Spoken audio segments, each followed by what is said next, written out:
Hello ladies and gentlemen, welcome back to the channel, and today we're going to be discussing buying a home in New York City. This guide that I'm going to provide to you guys is good for New York as well as any other market in the US. This guide is meant to be an efficient way to buy property. I know there's multiple ways to buying, but I want to talk about the most efficient way of doing that. So for those of you who don't know me, I'm Jeffrey Tabois, licensed real estate agent in New York at Nest Seekers International. I'm currently in the conference room right now filming this video for you guys, okay? We do have some property behind you guys. You can see over here new developments and stuff like that we handle. So for those of you who need help, buying or selling, obviously give me a call. So without further ado, let's get into it.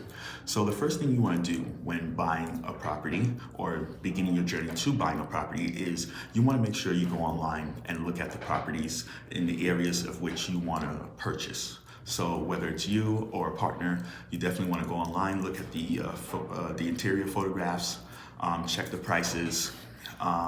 If they have listing videos, which is all the rage now, you definitely want to take a look at those videos. And then of course you want to jot notes and compare, because this is going to give you a sense of the market, right? And this is where you do the most work, in my opinion, is going online, making sure that you are understanding what prices are for the size of home in which you are after, okay? So once you have done that, the next thing would be either with your partner or with yourself. I don't know how many people would be buying, but if it's just you or your partner, you guys would then sit down and discuss your credit profiles, okay? This is the time now to fix any inaccuracies that are in your report. This is also the time to pay down debt. Okay, and the reason why you want to do this now is because when you go and speak to that mortgage lender, if you decide to get a mortgage, if you're a cash buyer, don't worry about this, but if you're going to be taking out a mortgage, it's very important that you guys are both on an even playing field in terms of your credit score, and obviously you want to be as low as possible when it comes to your debts, okay? Because over here in New York, income to debt ratio plays a huge factor, especially when you're trying to buy a special type of property, which is a co-op, okay? That's where they really pay attention to how much debt are you carrying versus what your income is. So with regards to that, that's a very important step before you even go see a mortgage lender or a real estate professional. Step number 3, this is after you've done step number 2, obviously, you would then contact a real estate agent, right? This is when you guys, right? So you call me up, hey Jeff, I was watching your video, now I'm ready to segue into getting a property, so on and so forth. I know what I know my finishes, I know what area I want to be in, so on and so forth, but I don't know how much I can spend. Right? Now's the time that you go and talk to the agent. Your agent's here to provide you with several options in terms of lenders and stuff like that, depending on your situation. Some of you guys are coming from out the country. Some of you guys are coming from other states. And, everybody's unique. Not everybody has the same requirements, so to speak. So everybody's financial situation is different, and sometimes we have to go through different lenders in order to get you to the property that you actually want, okay? So yes, definitely want to speak with a real estate agent and tell them exactly what your end goal is. If you're buying a property because you want to rent it out, that's very different than a person who wants to buy a property and live in it. Or you want to buy a property to then gift to a family member. Once again, all of these factors, they're different, and because of those, you have to look at the whole picture differently. And then there's different methods in order to receive the results, outcomes that you guys are looking for. So you definitely want to have that conversation with your real estate agent first before you start doing anything in terms of talking to a lender or thinking that you would go and buy whatever property you feel like you want to go and purchase. Step number 4, I believe. Now that you've spoken to your real estate agent and you and your agent has had a conversation about what exactly you're looking to do and what type of properties you're after, now it's time to go and get pre-approved, okay? This is where you go and speak to a mortgage broker or a mortgage lender. You can go to your local bank, or you can go and speak to a mortgage lender who is then gonna find you a loan, so to speak. Both of them do the same things. You want to make sure you're mindful that you're doing this lending process in the same, you're using a lender in the same state in which you're purchasing a property. A lot of you guys like to use out-of-state lenders and then come to New York and then expect that the lender is going to be able to close, and there's a lot of issues that happen over there. For example, let's say you're buying a co-op, right? And or you're buying a condo, doesn't matter. And then after that, you use an out-of-state mortgage company, which you can do. However, if the lender who is not familiar with co-op, for example, or condo, and they decide to issue a loan, they can then pull your loan prior to closing, leaving you in a situation where it's like, oh, I now have to find a new lender. This is why New York City agents always tell clientele, hey, you need to have more than one lender, okay, just to be safe, and your lender should be in New York. You shouldn't be out here seeking, lenders from other states that don't know New York City real estate. This becomes a problem, okay? It becomes even more of a problem, especially when it's in new construction and so on and so forth, but we're not gonna discuss all of that. Nobody has time for that.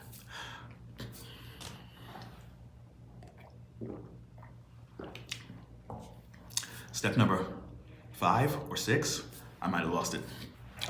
So now you have your lender, your preferred lender. You now have your real estate agent. Now it's time to get yourself a real estate attorney. Okay. Now, just like your lender, you need to have a real estate attorney who does business where? In New York. Okay. We don't want to use real estate attorneys in other states because, once again, we do legal law. The legal law over here for New York is going to be different than the legal law, in Ohio or wherever you guys are coming from. Okay. It's very important that your attorney knows New York City real estate. If you're trying to buy in New York City or New York State or the Hamptons, doesn't matter, but they need to know, New York State policy, okay?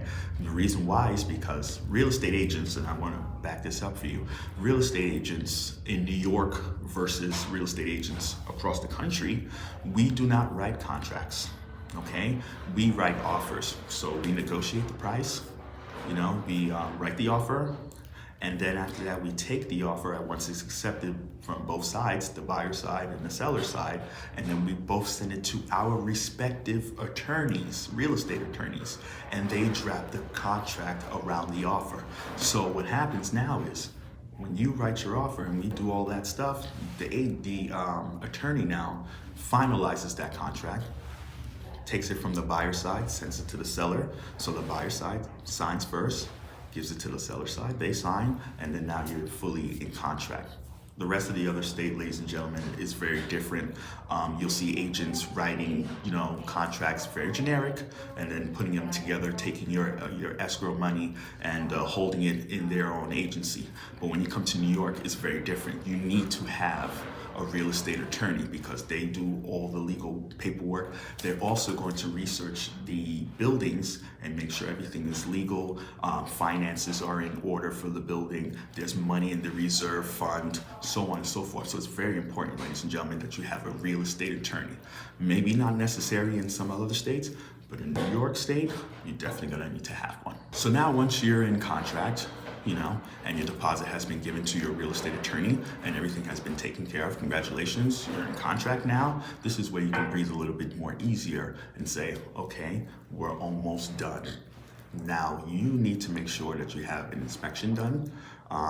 If you're buying a house or a townhouse, if you're buying a condo or a co-op, traditionally we don't really do inspections for those because within the wall inside of the building, the buildings are responsible for that. The management's responsible for that. So everything inside your unit, you're responsible for, but everything outside of your unit, like the walls or stuff like that, inside of the walls, piping like that, that is management. Sounds a little confusing, I know, but that is what it is, okay? So once you do your inspection, for your apartment, like I said, not necessary, but for peace of mind, you should always get one. However, for a house and a townhouse, definitely crucial. You definitely want to make sure you get your inspections. That way, if any issues come up, we can then renegotiate around those situations. Sometimes, not all the time, but sometimes, okay? Okay, so now that you have done your negotiations on your inspections, now it's time to finally close. But pay attention. This is where a lot of people make a lot of mistakes, okay? So some people, when they get into contract, they think, oh, fantastic, I'm in contract, I'm good to go, the property is basically mine. I'm now going to do something such as take out a loan or open up a new credit card or, purchase a new vehicle. And these things tend to happen a lot because, once again, people think they're in the home stretch. Unfortunately, this is not the case. If you're on a mortgage, right, and your lender gives you a mortgage from the beginning, from the start process of pre-approval to the closing process, you are not allowed to open up any new credit cards. We can't take out any loans. Any type of financing that are big ticket items, don't do it.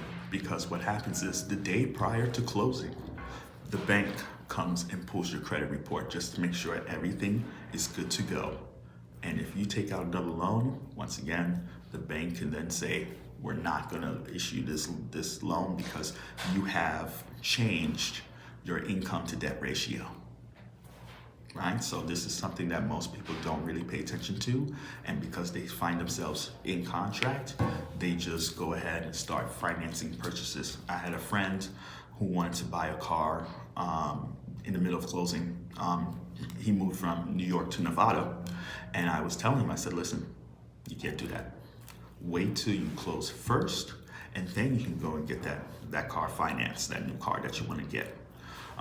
Because once the banks see that you have a new loan, that's it. The plug is pulled. And if you don't have a second lender to go and approve you quickly, then you could lose your deposit money. So it's very crucial that you understand what not to do and what to do. So if you're a real estate agent who you should be working with as a buyer, right? You should have buyer side representation. They will then tell you the do's and don'ts until you have the keys in your hand. Okay, ladies and gentlemen, so that is very important. Once you've done that and you have not taken out any loans and you have fully closed, congratulations, you have your new house, your new apartment. Now you can do what you please. Okay, so that's gonna be my tips to home buying in New York. If you can follow this guide the way I've laid it out, it should be easier for you to purchase a property. I understand I didn't touch on all the points, such as bidding wars and stuff like that, but that's kind of self-explanatory. If you want the property, you may have to put more money up front, so on and so forth. But I guess I could make that in another video. But I just wanted to give you guys the steps and what you need to prepare yourself for in order to be successful in purchasing that property. Okay, thank you so much. If you guys have questions, write them down in the comment section. I will answer them. This might be a TikTok, so I might, write in the comment section as well. All right, take care, guys. I'll see you in the next one. Bye-bye.